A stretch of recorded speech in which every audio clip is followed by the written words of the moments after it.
राम का नाम, परमपिता परमात्मा का याद करने का तरीका, जिसे गुरु मंत्र या मेथड ऑफ मेडिटेशन कहें या कलमा, शब्द कहें या नाम, मतलब एक ही है। यह कैसे काम करता है, किस तरह से काम करता है? मालिक का नाम आदमी के अंदर की उन शक्तियों को जगा देता है जो दबी बैठी हैं, जो दब चुकी हैं, जिन्हें आत्मिक शक्ति कहें तो गलत नहीं होगा, या सोल पावर कहें तो भी गलत नहीं होगा। वैसे तो विल पावर, आत्म बल भी वही चीज है, पर कई बार कोई समझने में फर्क कर देता है। एक बच्चे ने हमें बताया तो बड़ा अच्छा लगा, क्योंकि शॉर्ट में अगर आत्म बल कहें तो आत्मा की ही शक्ति है, तभी बल आता है। लेकिन आजकल लोग वैसे आत्म बल को या विल पावर को कुछ और मान लेते हैं। तो आत्मिक शक्तियां जागृत करना ही बेहद जरूरी है, और जब तक वो जागृत नहीं होती, आदमी शांति का अनुभव, खुशी का एहसास नहीं कर पाता। तो आत्मिक शक्तियों को जगाने के लिए एक खुराक चाहिए। जिस तरह बच्चे खेलते हैं, काम धंधा करते हैं, तो उसके लिए बॉडी पावर चाहिए, दिमाग तेज होना चाहिए, तभी यह संभव है। तो उसके लिए आप अलग अलग खुराक लेते हैं, अलग अलग भोजन लेते हैं। आपके कोई ना कोई उस्ताद, कोई ना कोई टीचर, कोई ना कोई कोच आपको शिक्षा देते हैं कि कैसे आप अपने विल पावर को जगा सकते हैं, या अपने आत्म बल को बढ़ा सकते हैं, या अपनी बॉडी पावर को कैसे बढ़ा सकते हैं, कैसे दिमाग को तेज कर सकते हैं। वैसे तो ये कहावत है, अनसुलझी हुई पहेलियों को सुलझाना भी दिमाग को बढ़ाना है। जितना दिमाग ज़्यादा लगाओगे उतना ही दिमाग बढ़ता चला जाता है, और जितना दिमाग नहीं लगाना चाहोगे, दिमाग एक तरह से शटर डाउन हो जाता है, बंद हो जाता है। तो जितना ज़्यादा इसका इस्तेमाल करोगे उतना ही दिमाग बढ़ेगा, जो आपके पढ़ने में, बिजनेस में, जो भी आप दिमागी कार्य करते हैं उसमें आपकी सहायता करेगा। बॉडी पावर के लिए अलग अलग तरीका बताया जाता है। पुराने टाइमों में घी खा लो भाई, दही खा लो, छाछ पी लो। आज वालों को वो चीज़ लगता है कि गलत थी, तो आपको नॉलेज के लिए बताना चाहेंगे, ये जो वे प्रोटीन बनता है या प्रोटीन बहुत सारा बनता है, वो छाछ में जो मलाई होती है, एक घर की छाछ होती है ना, गांव वाले बच्चे जानते होंगे। तो घर की छाछ में एक मलाई होती है, जिसके नाम अलग अलग हैं, अलग अलग भाषाओं में। कोई छिड्डी कहता है, कोई मलाई कहता है, कोई कुछ कहता है। आजकल तो आप दूध की मलाई भी खैर छान छान के पीते हैं, पहलवान जो हुए। पर उस समय छाछ क्यों पीते थे लोग? क्योंकि आज वे प्रोटीन भी उस छाछ की मलाई से ही ज्यादा बनाया जाता है, जो ओरिजिनल होता है और ऑर्गेनिक होता है। तो हमारे कोई बुजुर्ग पागल नहीं थे, और कितनी पावर हुआ करती थी, बॉडी पावर। आज भी नहीं है बच्चों में, ऐसा नहीं कि बॉडी पावर नहीं है। जो पहलवान हैं, जो प्लेयर हैं, आज भी ऐसी ऐसी चीजें कर रहे हैं जो पहले नहीं हुई। टेक्निक नहीं पता था उनको, पावर पावर थी। आज टेक्निक सीख गए, वो पावर पहले बहुत ज्यादा थी। ट्रैक्टर को उठा देना, वैसे ऐसी चीजें हुआ करती, बड़े बड़े बड़ा कुछ होता था जो हमने देखा, जो आज कम ही देखने को मिलता है। हाँ, टेक्निकली आज ज्यादा परफेक्ट होते जा रहे हैं। सो इस सब के लिए खुराक निश्चित की जाती है। जिसकी चर्चा हम कर रहे हैं वो वाली खुराक, आत्मिक शक्ति या सोल पावर। आत्मा की खुराक कौन सी है जिससे आत्मिक शक्ति बढ़ जाए, ताकि आपका विल पावर अप होता ही चला जाए। और आपको पता है, जिनके अंदर विल पावर होता है, आत्म बल होता है, वो अपनी आदतों को बदल डालते हैं। और आज कौन सी आदत बदलने की जरूरत है? मांसाहार, शराब, नशे और अपनी बैड हैबिट्स। आप किसी को बताओ मत, क्योंकि आपको शर्म आती, पता नहीं क्या बोलेगा, और सच भी है, पता नहीं कौन क्या बोल दे, ये तो लफंगा है, ये तो गुंडा है, ये तो नशेड़ी है, तरह तरह के वर्ड आज आम ही सुनने में मिलते हैं। तो इस डर से आप किसी से शेयर भी नहीं करना चाहते। तो उसके लिए आपको एक तरीका बताएंगे जिसका नाम है गुरु मंत्रा। किसी को बताने की जरूरत नहीं पड़ेगी, आप अपनी आदतों को खुद बदल डालोगे, और वो भी कुछ घंटों में, कुछ मिनटों में। आपके अंदर वो सोल पावर, वो आत्मिक शक्तियां जाग उठेंगी। आपका आत्मबल, विल पावर बुलंदियों पे पहुंचने लगेगा। और जिनके अंदर आत्मबल होता है ना, वो कभी ये नहीं कहते ये कैसे होगा। कितना भी असंभव सा कार्य हो, वो कहते ये तो चुटकियों में हो जाएगा, बात ही कुछ नहीं। ये निशानी होती है आत्मिक शक्ति की। वरना तो आज जिधर देख लो आप, निगाह घुमा लो, ये नहीं हो सकता, ये तो होगा ही नहीं, आगे बढ़ ही नहीं सकते, आगे तो बढ़ा ही नहीं जा सकता, ये तो हल ही नहीं हो सकता, चाहे कुछ भी कर लो। हम गारंटी देते हैं, आप सुमरण कीजिए, वो जो गुरुमंत्र बताएंगे उसका जाप कीजिए लगातार। जो असंभव लगता है उसमें ही सफलता का कोई ना कोई शब्द मिल जाएगा, और सीढ़ियां चढ़ के आप सफलता के शिखर पे पहुंच जाएंगे। तो इसलिए ये अपनी डिक्शनरी से निकालने के लिए कि असंभव कुछ नहीं होता, जरूरी है अंदर आत्मिक शक्तियों का होना, सोल पावर को जगाना। और उस सोल पावर को जगाने के लिए, आत्मिक शक्तियां बढ़ाने के लिए कोई लंबी चौड़ी कथा कहानी नहीं है, बस 3 शब्द हैं या 1 शब्द। कईयों के अंदर भ्रम है, 5 के बिना पार नहीं होते। कईयों का है कि अब तो ज़्यादा ही शॉर्ट हो गया, 3 के बिना पार नहीं होते। आपका भ्रम है, शायद बेपरवाह जी के वचन आपने नहीं सुने होंगे। परम पिताजी ने भी एक बार वचन किए थे, किसी के कहने पे उनको बोला गया कि पहले तो साईं जी 5 देते थे, अब आप 3 गुरुमंत्र के शब्द कर दिए, ये तो कम है। तो तब बेपरवाह जी ने फरमाया था, 3 तो क्या, सतगुरु चाहे, फकीर चाहे तो 1 शब्द से वार कर सकता है। तो समय समय की बात है, समय समय के अनुसार चीजें बदलती रहती हैं। जैसे जैसे समय बदलता है, वैसे वैसे संत, पीर, फकीर परमपिता परमात्मा से प्रार्थना करके उन शब्दों को उस तरीके से बताने लग जाते हैं कि मीनिंग्स वही रहता है, लेकिन शब्द बोलने में आसान हो जाते हैं। आज के बच्चों में रहता है कि हम शॉर्टकट अपना लें, शॉर्टकट, थोड़े से चीज। तो 1 शब्द से शॉर्टकट तो कोई हो नहीं सकता, इससे शॉर्टकट नहीं हो सकता। तो इसलिए बड़ा ही आसान सा तरीका होगा। आप जब सुनेंगे, अच्छा नाम इतना बड़ा, गुरुमंत्र और शब्द 1, लेकिन जब आप जाप करेंगे वो 1 ही 1 से मिला सकता है, इतनी पावर है उसमें। ऐसे तो आप अगर सोच के देखो, एक अपनी दुनिया है, अपनी धरती पे दुनिया है। अब तो साइंटिस्ट भी मानने लगे हैं, बाहरली दुनिया के लोग आ रहे हैं, इस धरती पे हो सकता है कुछ रह रहे हों बाहरली दुनिया के लोग। बड़ी जोर शोर से कुछ लोग इसको खोजने में भी लगे हुए हैं कि आखिर बाहर दुनिया कहाँ है, जिंदगी कहाँ है। चंद्रमा पे पहुंच रहे हैं, मंगल ग्रह तक जा रहे हैं। पर हमारे धर्मों में, खास करके पवित्र वेदों में, हजारों साल पहले लिखा है, सैकड़ों जगह जिंदगियां हैं, सैकड़ों त्रिलोकियां हैं। त्रिलोकी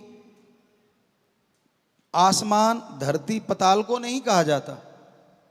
त्रिलोकी का मतलब होता है 3 तरह के जीव, 3 प्रकार की शरीर। एक वो शरीर जो दिखते हैं, जिसे धर्मों में लिखा स्थूल काय, जैसे हमारा शरीर है, पशु पक्षी परिंदे हैं, पेड़ पौधे हैं, ये कहलाते हैं स्थूल काय। पृथ्वी, पानी, अग्नि, वायु, आकाश 5 तत्व से निर्मित हैं। इनमें कोई 3 ज्यादा है, किसी में 2 ज्यादा है, किसी में 1 ज्यादा है। इंसान में 5 बहुत हैं, लेकिन जो आकाश तत्व औरों में नहीं है, इसलिए इंसान में वो तत्व औरों के मुकाबले बहुत ज्यादा है। वैसे तो आदमी में भी पानी ज्यादा है। तो इस तरह वो एक बैलेंस बन जाता है जब आकाश तत्व ज्यादा आ जाता है। तो ये स्थूल काय है, एक है सूक्ष्म काय। चाहे आप कितने भी पढ़े लिखे हो, साइंटिस्ट को हम चैलेंज करते हैं, आप सुन लो एक बार, फिर बताना गलत क्या है। क्योंकि धर्मों को हमने विज्ञान के दृष्टिकोण से पढ़ा, सदगुरु जी की कृपा से, उनके हुक्म से। खुद नॉन मेडिकल के स्टूडेंट रहे तो इसलिए बड़ा आसान हो गया।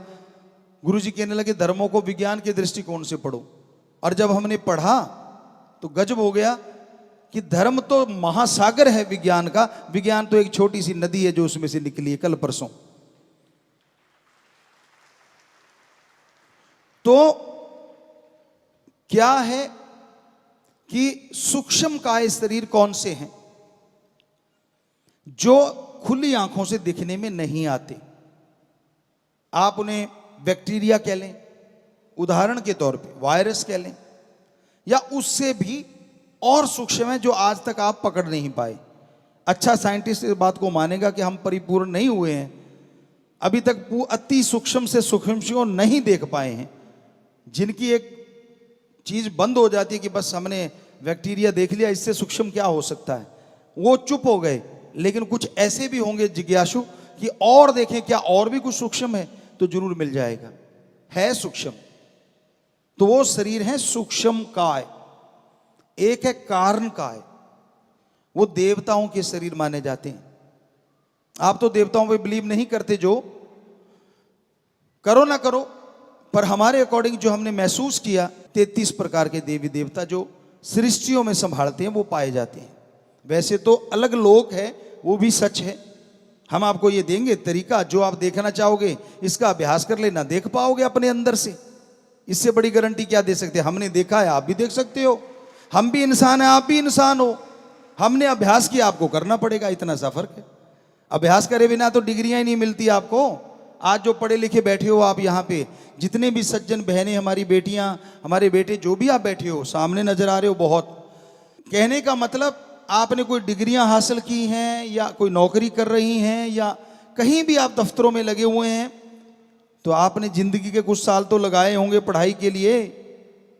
हमारी मान के आप 2 महीने घंटा सुबह शाम इस गुरु मंत्र का जाप कर लेना, हम आपको गारंटी देते हैं वो डिग्री मिलेगी जिसकी कल्पना नहीं करी। जिसे भगवान है कि नहीं है, ये तो फजूल की बातें हैं। तो फिर ऐसे इतिहास कैसे कह सकते हो सही है? लिखने वाला इतिहास भी आदमी, और संत हैं वो भी आदमी जिन्होंने धर्मों को लिखा।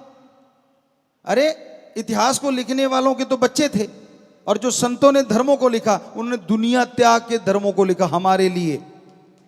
जिनके बच्चे होते हैं वो तो बेईमानी कर सकता है, झूठ बोल सकता है। अब जिनके बच्चे है ही नहीं, सारी समाज को बच्चे मान के जो लिखता है वो कभी झूठ नहीं लिखता। जो उसके अनुभव में आता है वो लिखता है। हम नहीं कहते कि इतिहासकारों ने झूठ लिखा होगा, लेकिन अगर दोनों की तुलना की जाए तो चांसेस किसके ज्यादा बेईमानी करने के? उसके जिसकी औलाद परिवार है, या उसके सारी सृष्टि को परिवार मानता है, उसका पर्सनल किसी से कोई इंटरेस्ट नहीं है। तो हमें लगता है चांसेस बेईमानी के उसके ज्यादा हो जाते हैं जिसकी एक अपनी फैमिली है। वो उनके लिए ठगी मार सकता है, बेईमानी कर सकता है, कुछ भी कर सकता है। पर जिसकी सारी सृष्टि फैमिली है, जिसको पता है उसके शब्दों को आने वाले टाइम में प्रयोग किया जाएगा, भगवान से जुड़ जाता है, वो 100% सच होता है। उसमें कोई चांस ही नहीं रहता कि वो बेईमानी करेगा। किस लिए? कोई पर्पज तो हो, अपना नाम मशहूर करने के लिए। ऐसा भी उन्होंने नहीं कहा। उन्होंने तो अपने आप को दासों का दास, सबसे छोटा, मैं तो आपके जूतों में बैठूंगा, हमेशा आपने सुना होगा। तो ऐसी बातें आती हैं संतों महापुरुषों की, जबकि वो इतने बड़े महापुरुष थे, इतने बड़े संत थे।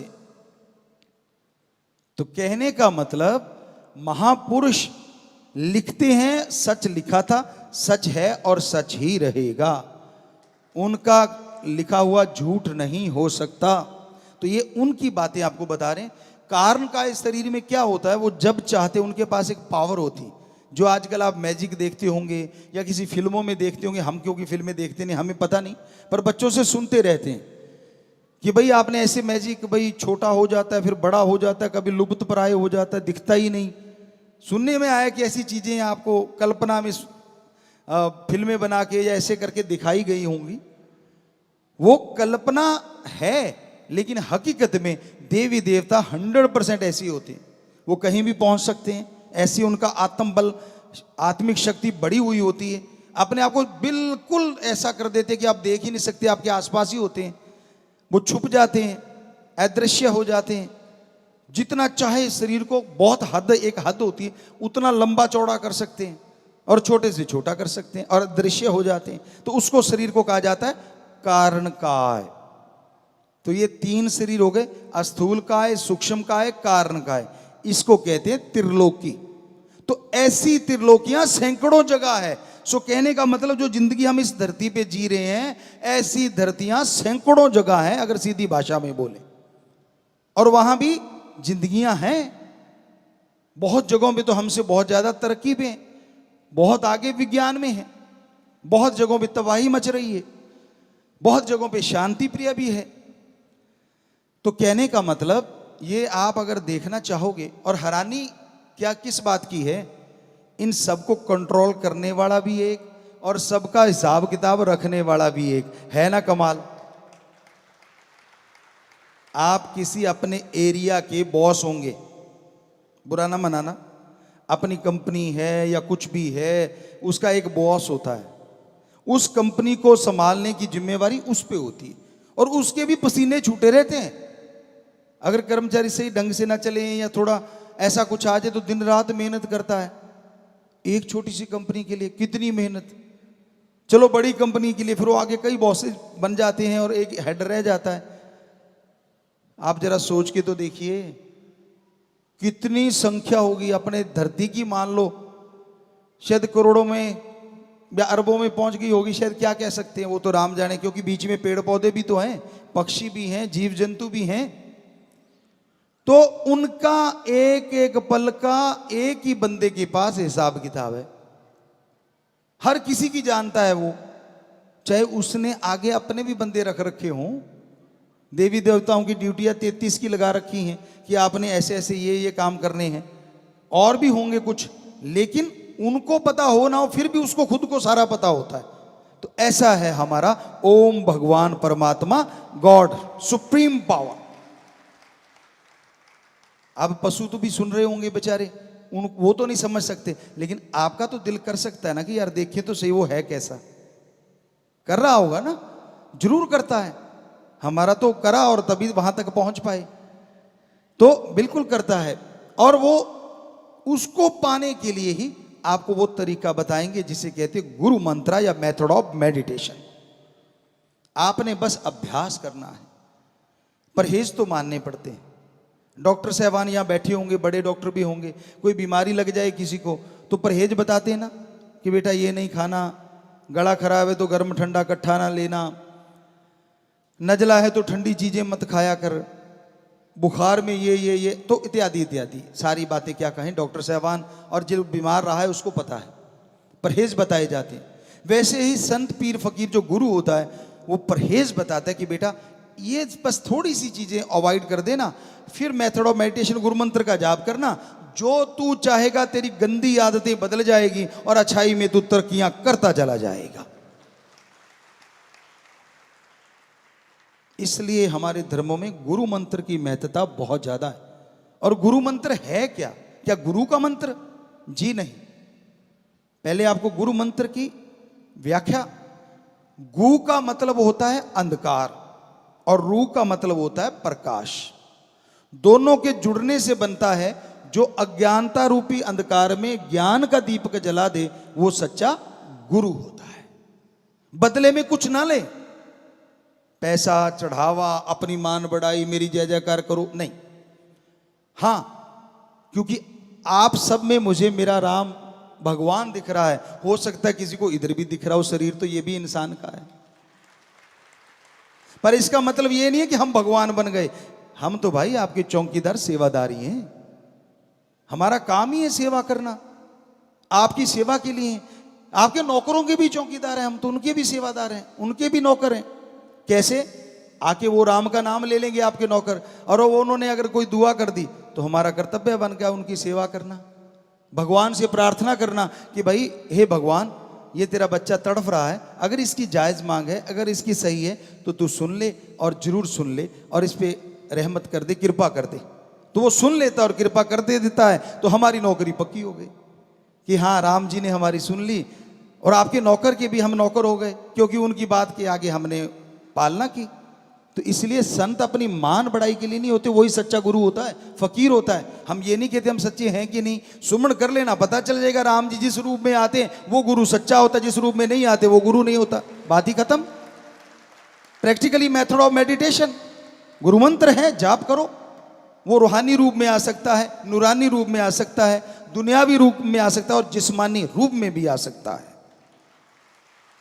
वो आपकी भक्ति का स्केल है, कितनी का आप करते हो, कितने के विचारों को शुद्धिकरण कर चुके हो, आप कहां तक पहुंच पाए हो, उसके अकॉर्डिंग उसका रूप बदलता है परमात्मा का। होगा वो परमात्मा, क्योंकि वो तो निराकार है, उसका तो आकार ही नहीं है। लेकिन आप कैसे मान लोगे निराकार को, जब तक वो किसी आकार में नहीं आएगा। इसलिए वो उस आकार में आता है जिसमें वो अपना प्रचार करवाता है, यानी सच्चे संत पीर फकीर के रूप में आपको आके दर्शन देगा।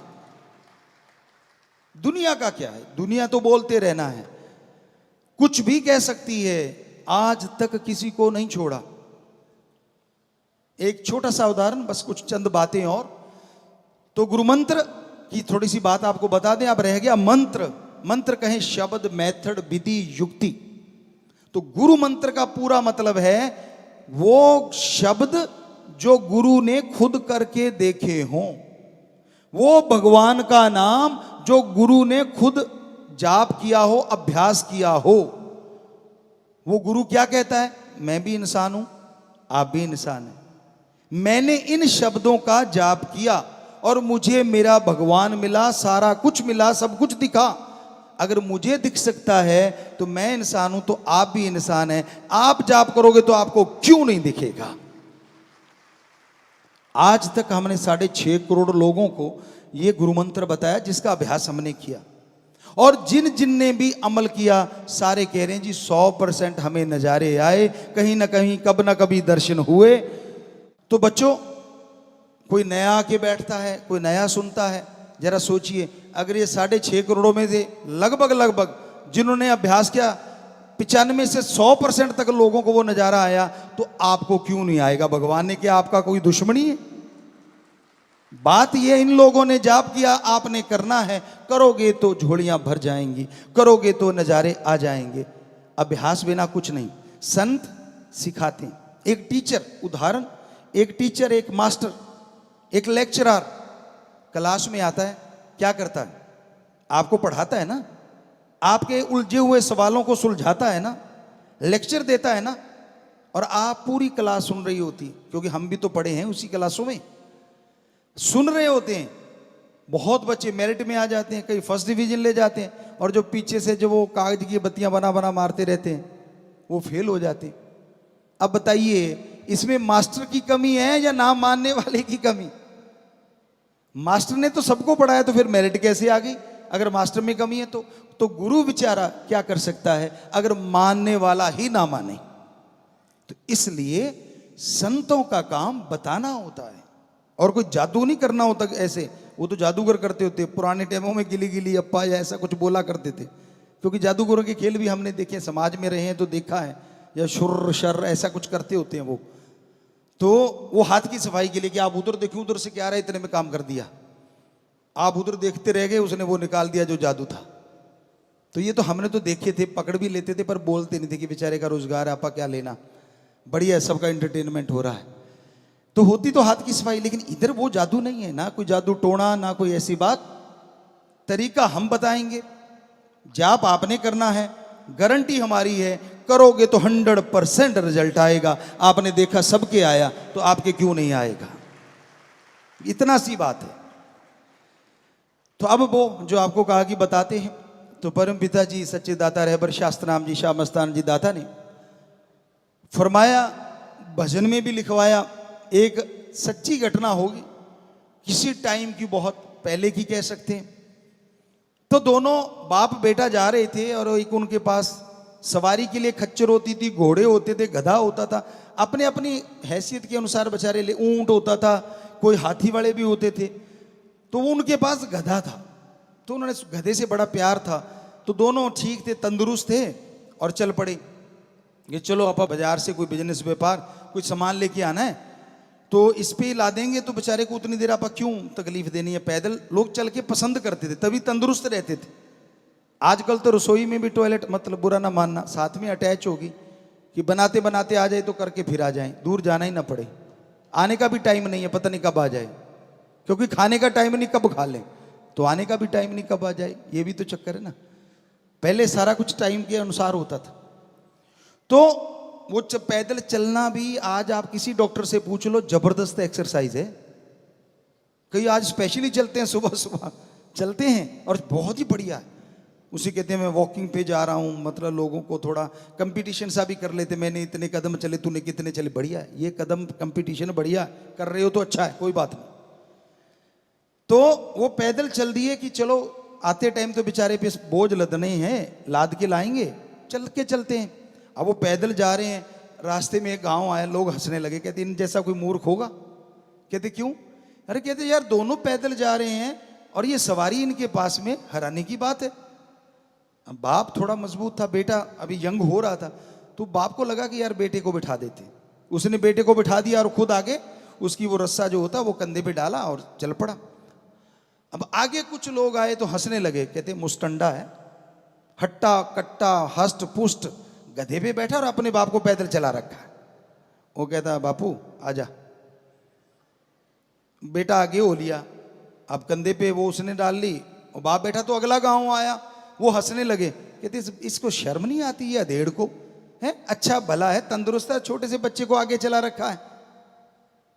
बाप कहता बेटा अब क्या करें? कहता तू भी आजा।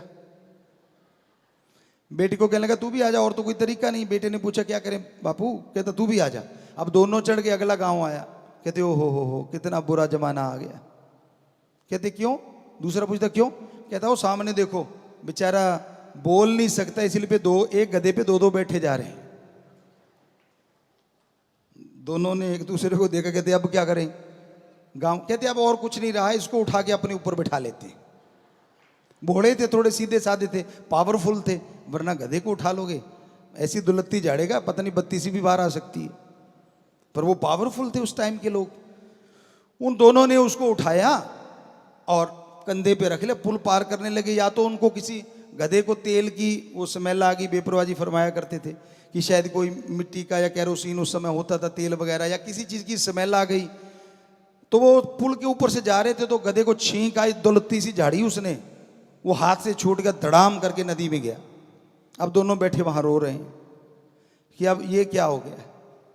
तो हमारा कहने का मतलब, आज तक क्या आपने सुना है किसी ने पूरी दुनिया को खुश कर दिया हो? हमने तो नहीं सुना। बुजुर्गों से बेपरवाही से पूछा, उन्होंने भी बताया कि कभी नहीं सुना। तो इस दुनिया को खुश करने के चक्कर में अपना कबाड़ा मत करवा बैठना। ये तो ना तो किसी पे खुश हुई है। श्री रामचंद्र जी आए, विष्णु जी के अवतार, कृष्ण जी के रूप में आए, विष्णु जी के अवतार, उनको नहीं छोड़ा, 14 साल वनवास जाना पड़ा। तो आम आदमी की तो औकात क्या है? ये दुनिया नहीं किसी को छोड़ती, लेकिन अगर रास्ता सच्चा है, दृढ़ता से चलते जाओ, राम जी आपके साथ हैं, परमपिता परमात्मा आपके साथ। दुनिया से क्या लेना? अब संत का काम समाज को सुधारना है। आपको जन्म देने वाले माँ बाप होंगे, वो आपके माँ हैं, बाप हैं, लेकिन एज ए संत जो भगवान की औलाद है वो हमारी पहले औलाद है। और हमें दर्द है अपने बच्चों का जो नशे में मर रहे हैं। हमें दर्द है उन बच्चों का जिनके बच्चे चले गए, उनके माँ बाप रो रहे हैं, तड़फ रहे हैं। हमें दर्द है अपने उन बच्चों का जो अपनी गंदी आदतों को सुधारना चाह रहे हैं लेकिन सुधार नहीं पा रहे। इसलिए संत इस धरती पे आते हैं और फिर वो राम का तरीका बताते हैं जिससे ये परेशानियों से मुक्ति मिल जाए और जिंदगी सफल हो जाए। और संतों का कोई मकसद नहीं होता इस धरती पे आने का, उनकी भी एक ड्यूटी होती है। तो इसलिए संत पीर फकीर कहीं भी कोई तकलीफ आती है पहले तड़फ उठते हैं, भगवान से प्रार्थना करते हैं, दुआ करते हैं। माने तो अरबों बार सजदा, ना माने तो भी अरबों बार सजदा, क्योंकि संत उसकी रजा में रहते हैं कि जो वो करता है गलत ना करता था, न करता है, न कभी करेगा। एक राजा और वजीर की बड़ी दोस्ती थी और दोनों इकट्ठे ही उस समय शिकार पे बड़ा जाया करते थे। राजा महाराजा, ये उनका एक शौक कह लो या पिछले जन्मों का कोई होगा लेना देना। तो शिकार पे जाते थे दोनों इकट्ठे और शिकार खेल के वापस आ जाते थे। तो एक दिन वो गए, राजा ने तीर चलाया, शिकार तो मर गया, लेकिन इधर से राजा का अंगूठा, जैसे उसका जो लास्ट तीर का होता है, जैसे वो हिस्सा गया तो अंगूठा कटा और फिर तंचा से अंगूठा टकराया, अंगूठा कट के नीचे गिर गया। तो राजा चीखा, वजीर कहने लगा जी क्या हुआ? कहता अंगूठा कट गया। कहते लो भाई मरम पट्टी करो, मरम पट्टी करो। राजा कहता यार आज बड़ा बुरा हुआ ना, वजीर भगवान को मानने वाला था। कहता नहीं नहीं, भगवान जो करता है वो अच्छा करता है। राजा तो फिर राजा है, चढ़ गया गुस्सा, मेरा अंगूठा कट गया और ये अच्छा दोस्त है जो कह रहा है भगवान करता अच्छा करता है। अजीब दोस्त है, काहे की दोस्ती? कहता डालो इसको काल कोठरी में। अब राजा का हुक्म कौन डाले?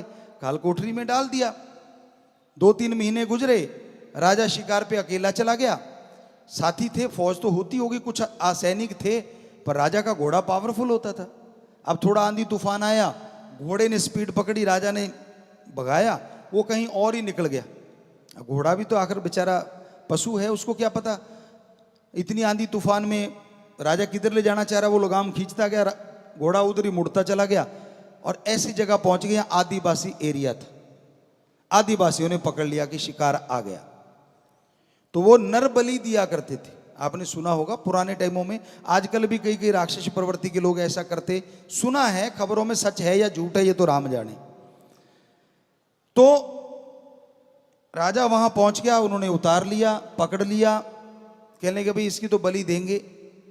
अब शाम सी का समय हुआ, जो भी बलि का टाइम था, उसको नहलाया धुलाया और वो गला काट लेते थे, यूं बना के रखते थे। तो वहां ले आए, उससे पहले एक तांत्रिक आता था जो उस पर संदूर लगाता था या नारियल या कुछ भी ऐसा कुछ करते थे, मंत्र मंत्र उसके ऊपर। तो तांत्रिक आया, उसने पहले चेक किया सारे शरीर को। चेक करने के बाद वो बोला रुको। तो उनका जो मुखिया था कहता क्या हो गया? सारे नाच रहे थे, कूद रहे थे, सारे चुप हो गए। कहता ये बलि नहीं हो सकती। कहते क्यों? कैसे? इसका अंग भंग है, जिसका अंग कटा हो उसकी बलि भगवान नहीं लेता, पूरे अंग होने चाहिए। ये देवी देवता जिसको आप दे रहे हैं ये खुश नहीं होगा। तो कहते जा, छोड़ दिया, उसको छोड़ दिया। राजा समझदार तो था ही, फट समझ आ गई कि आज अगर ये ना कटा होता तो तेरा तो बेड़ा पार था बेटा। कहता यार दोस्त की याद आ गई कि यार वो तो सही कह रहा था, मैं ही गलत था। तो भागा, घोड़ा दौड़ाया, पहुंच गया, रात को ही बाहर निकाल लिया। कहता बाहर निकालो। कहता यार आज वाली भाषा में सॉरी, पहली वाली भाषा में जो भी था सॉरी फील की, उसको बोला और कहने लगा गलती हो गई यार, तू सही है, आज मेरे साथ ऐसा ऐसा हुआ। वो कहता है, वजीर कहता जी वो भगवान हमेशा ही अच्छा करता है। बादशाह फिर सोचा, कहता है वो बात सुन। कहता हाँ। कहता चलो मेरा तो अंगूठा कट गया, मैं तो आज बच गया, तेरे साथ अच्छा क्या हो गया जो 3 महीने यहाँ कैद में रहा काल कोठरी में, ये कैसे अच्छा हो गया? कहता राजन तेरा अंगूठा कटा है, मेरा नहीं कटा, दोनों इकट्ठे होते शिकार पे, तू तो आ जाता, तेरा तो अंगूठा कटा, मेरा तो नहीं कटा था, मेरा तो वहां बाजा बजा देते। तो मेरे भी भगवान ने अच्छा किया जो मुझे जेल में रख लिया।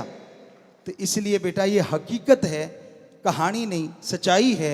वो जो करता था सही है, कर रहा है सही है, करेगा सही है। उसको मानने वाले को अगर ये मान लिया, कहीं भी रहो, ना चेहरे का नूर जाएगा, ना अंदर का सरूर जाएगा, ना वो राम हजूर जाएगा, हर पल साथ रहेगा, कहीं भी वो दूर ना जाएगा।